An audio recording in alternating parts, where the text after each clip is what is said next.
Everyday blessing, berkat setiap hari. God's grace, kasih karunia Allah. 1 Korintus 15 ayat 10.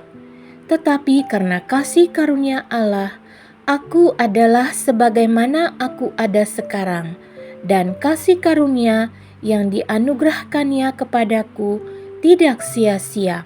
Sebaliknya, aku telah bekerja lebih keras daripada mereka semua. Tetapi bukannya aku, melainkan kasih karunia Allah yang menyertai aku. 1 Korintus 15 membahas tentang kebangkitan Kristus dari antara orang mati diteguhkan melalui kitab suci. Para saksi mata dan transformasi hidup dari saksi-saksi tersebut. Salah satu saksi mata yang mengalami perubahan hidup adalah Paulus sendiri. Teks yang akan kita kupas dari hari ini merenungkan lebih jauh tentang kasih karunia Allah. Walaupun bagian dari ini bertutur tentang kehidupan Paulus, para pembaca tidak akan keliru satu hal, aktor utama tetaplah Allah. Kata kasih karunia atau charis muncul 3 kali di ayat 10.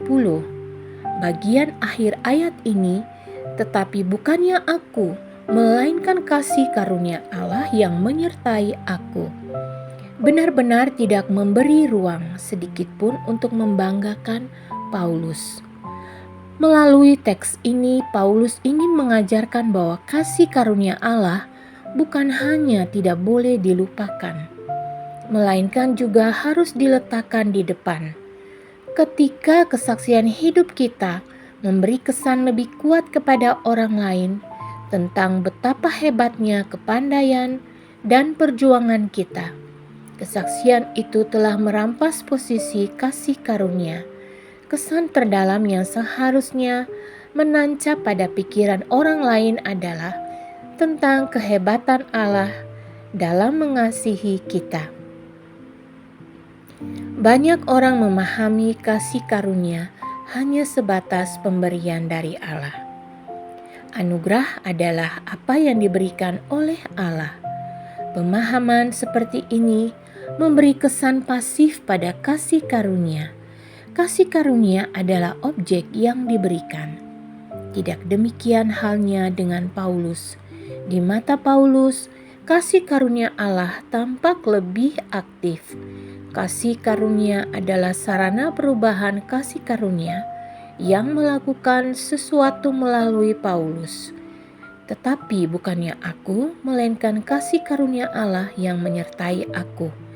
Jika seseorang memahami kasih karunia secara terbatas, hanya sebagai sesuatu yang pasif, ia mungkin akan berpikir bahwa kasih karunia Allah dapat ditolak atau dibatalkan oleh manusia. Kasih karunia hanya dinilai sebagai sebuah tawaran atau pilihan. Semua bergantung pada manusia, entah ia bersedia menerima atau menolak tawaran ilahi itu. Konsep semacam ini tidak ada dalam pikiran Paulus. Kasih karunia bersifat menentukan. Ia mengatakan bahwa kasih karunia Allah kepadanya tidak sia-sia. Allah memastikan bahwa kasih karunia-Nya akan sampai pada tujuan. Pilihan ilahi yang Allah sudah tetapkan bagi Paulus sejak ia dalam kandungan, pada akhirnya digenapi. Dalam kasus pertobatan dan pelayanan Paulus, kasih karunia itu bahkan datang pada saat yang tidak disangka-sangka. Di mata Paulus, kedatangan kasih karunia tersebut malah terlalu cepat, yang digambarkan dengan kelahiran seorang bayi prematur. Semua terjadi seperti yang direncanakan oleh Allah.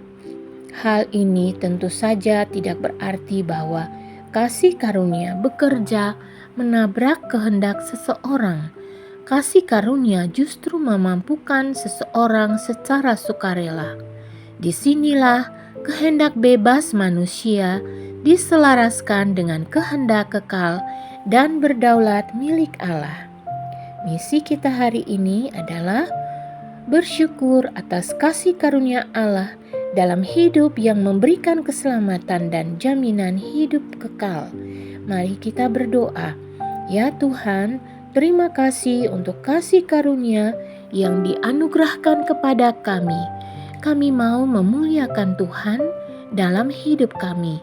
Karena kasih karunia Allah, kami adalah sebagaimana kami ada sekarang. Dan kasih karunia yang dianugerahkannya kepada kami tidak sia-sia, sebab kasih karunia Allah yang menyertai kami. Dalam nama Tuhan Yesus, amin.